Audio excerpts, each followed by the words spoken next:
Like we need to like squish our faces. Okay, we are back and we are live on main stage, and we are jumping into a new session with Elsa Elbert talking about creating a conscious home. Since we're all in our homes a lot lately, I think it's a very timely topic and we're excited to have you here with us. I'm gonna give you the floor and let you tell everyone a little bit about you and building a conscious home. Awesome. Thank you. So, hi, everyone. I'm Elsa. This is my colleague, Maddie. Hi. So happy to be here and talking about this topic in particular. I think, for me, well, I guess I can start from the beginning would be like the most logical place to start. I am the founder and CEO of a professional home organizing company called Composed Living. I started the company about 4.5 years ago. Maddie's worked with me for the last 2 years, more than 2 years now. And really, for me, the idea of organizing your home or your life or your workspaces, whatever the situation is, it's really more than just about like finding things in like the right place, or like having such rigid systems for things. It's more about like, how can I automate all of that stuff or like stop worrying about those things that we all have to worry about, so that I actually have time to enjoy my life, or like so that you have the mental space to really compose, if you will, your life to be exactly how you want it to be. And so being a really organized person and like living in an organized space, for me at least, has like given me the time to start and run my own business. Mm-hmm. It gives me so much time to spend with my kids.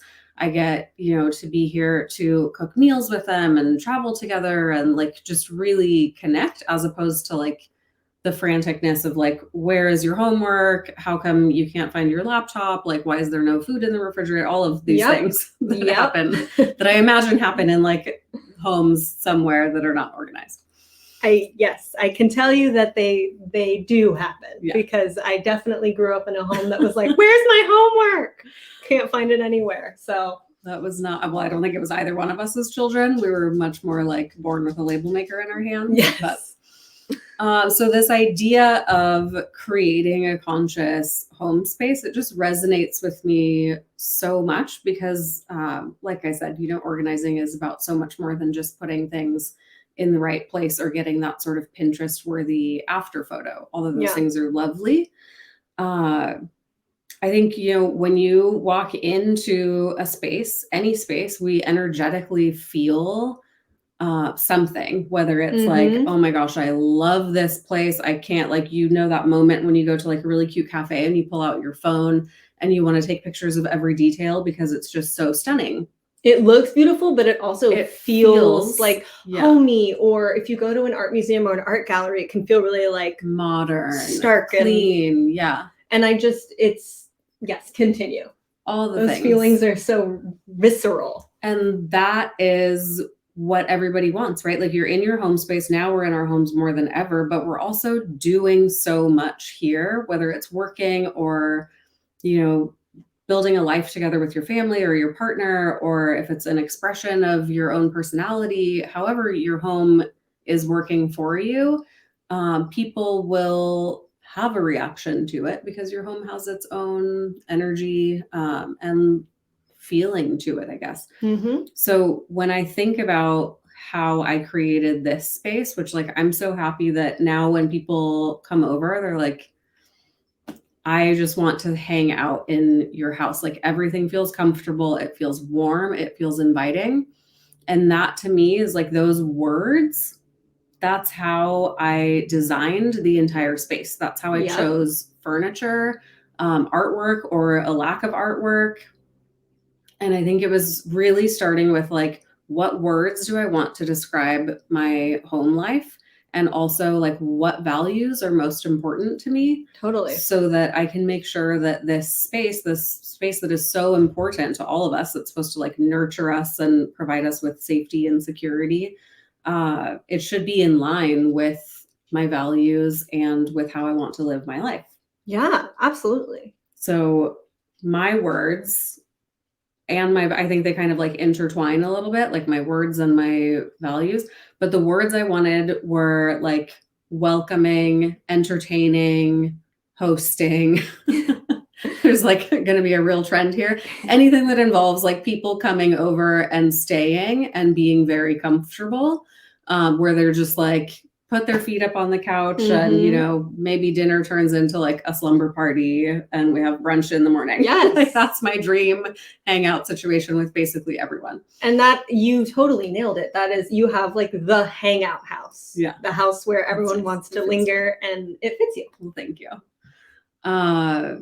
And then values wise, I mean, I think it's, you know, a little similar. Like family is so important to me. We have 3 kids, but also Chad and I both have big families, and they don't live in Los Angeles. So when they do come visit, it's usually for a longer period of time. And I love, you know, like my close relationships with friends. And I also love entertaining. Like that's all of those things. But then also there's, you know, I am such an advocate for the planet and sustainability. And also like doing charity work with the foster care community or just like, you know, sort of disadvantaged youth in general communities. And so finding ways to weave those values in throughout the space, I think is also really important. And I think that, you know, for you in the example of your home, you can really see that, whether it's a piece of furniture that was repurposed. Yeah. So it wasn't something that you bought brand new, or the use of like natural colors and natural fibers to remind us of the earth while we're inside. That's such a good point, because I think I come to that one a lot of like bringing the natural elements into your home space, whether it's like candles to bring in the fire element or, you know, artwork that resembles water, all of those things. But that's another one. Like that's another core value is like, I love being outside. If I could just live outside all of the time. You would, yeah. I'd totally do that. So I think choose it, like get very clear first on how you want your home to feel and in what ways you want your home to support the life that you're trying to create and the life that you want to be living. Make sure that that is in line with your values. Because I think, you know, like if my value, let's take sustainability, then it's not really in line with my values to buy like the impulse purchases when you're like waiting in line at Target, or to not have an awareness of where things have come from and what their impact is on the environment. Or like we, you know, work in the business of organizing things. It's not really in line with your values to use a ton of plastic to organize things. Maybe we could go for a more sustainable material. That's very true. Yeah. And you've seen throughout our home space where like a lot of my decor objects are really just like books or artwork, like things that I really like, or things that we've collected from travels. And then also like our kitchen is a lot of repurposed things. It's not like going out and buying brand new storage solutions. It's like repurposing what we had from our old house to make it work really nicely in this house. But there's so many beautiful companies in this day and age that are doing really cool stuff for homes. Like our outside patio furniture is made almost entirely out of plastic that was pulled out of the oceans. I love that. That to me is like, yes, I will definitely buy your furniture over anybody else's, because what a beautiful concept for a business. And then I feel like, as weird as it is to say, like that couch is in line with my value system. Yeah. It's like weird to think that these objects hold so much, but like it brings me joy. Yep. And then I feel the need to tell everyone where I got the furniture from and why I love it so much and why they should love it too. Yes, totally. But that's the feeling that I think you should have about the things that you own, especially in your home space, right? Like when you have an emotional reaction to the things that are around you, I would hope for everyone that it's a positive emotional response to your home situation. And if it's not, then that brings us to kind of step 2 in creating a conscious home space. And that is just ruthlessly refine, declutter, let go of, create space, like however you need to phrase it to feel good about it. It is 100% okay to recognize that maybe something you bought is not serving you, or the purchase was a mistake, or it just isn't quite right in some way. Or it was a gift that someone Yes. gave you that was Gifts. so sweet and thoughtful, and you can take that thought and also get rid of the item if it doesn't align with your values or it's not your style or whatever. Definitely okay. Also, I would encourage you to be very mindful of how you choose to part ways with any belongings that you Mhm. don't want to keep. There's so many wonderful places, even on our website. I think we have a whole resource guide of like amazing ways to donate or repurpose almost anything that you would find in your home. So be very mindful. Make sure that you can extend the life cycle of whatever it is that you don't want to keep as long as possible, whether it's by passing it on to a neighbor who can use it or donating it to your favorite charity. Maybe you have a garage sale. There's like no end to really nice, sustainable ways that you can declutter your home. Yeah. But really look at every single thing. Like every time you pass an object, recognize that it's having some sort of like an energetic connection with you, for better or for worse. So if you don't love the way that you feel in a space, I would always encourage you to start just by removing things until the energy in that space starts to feel better and makes you feel more supported in your surroundings. I think oftentimes when we see, I think it's more apparent maybe with children when you see that like their energy starts to get really wound up in a space. Yep. And then you take a look around and you think, well, you have 10,000 toys. There's just like that so are much all- stimulus everywhere. Yeah, Just and all different colors, all different materials, so many things everywhere. And it just gets to be really overwhelming for them. And I think you see that start to come out in this like frantic energy or tantrums, or like not wanting to focus. They'll just grab the same toy over and over again because they don't want to make that decision from a place of overwhelm. So just be very mindful as you go through these spaces and think like, what energy do I feel is coming from here? Does it feel really cramped and stuck? The fastest way to cure that is to just remove get rid. pieces and think of it as you're literally inviting new energy to come in. Like the more you can strip down, the more you can streamline, you're getting that energy and shifting it out, and you're bringing in all of this like possibility, And which is my I favorite. love that. Yeah. Yeah. Who doesn't want to like breathe freshness and new possibilities into their home? Yes. Okay, so we have, coming up with your words, your values, so that you have the base of like, what am I working for as I build this conscious environment? And then we have refining, decluttering, Yep. streamlining. The third step I would say is to be extremely conscious of how you're adding things back in. Yep. And again, that comes back to your values. So when you're, at your favorite home goods store and you pick up just a random tchotchke and it's like, oh, well, it's only like $7.99, so I'll just buy it. I encourage you to take a breath and think, is this in line with my core value of entertaining? And maybe it is, and that's wonderful. Is it, was it sustainably made?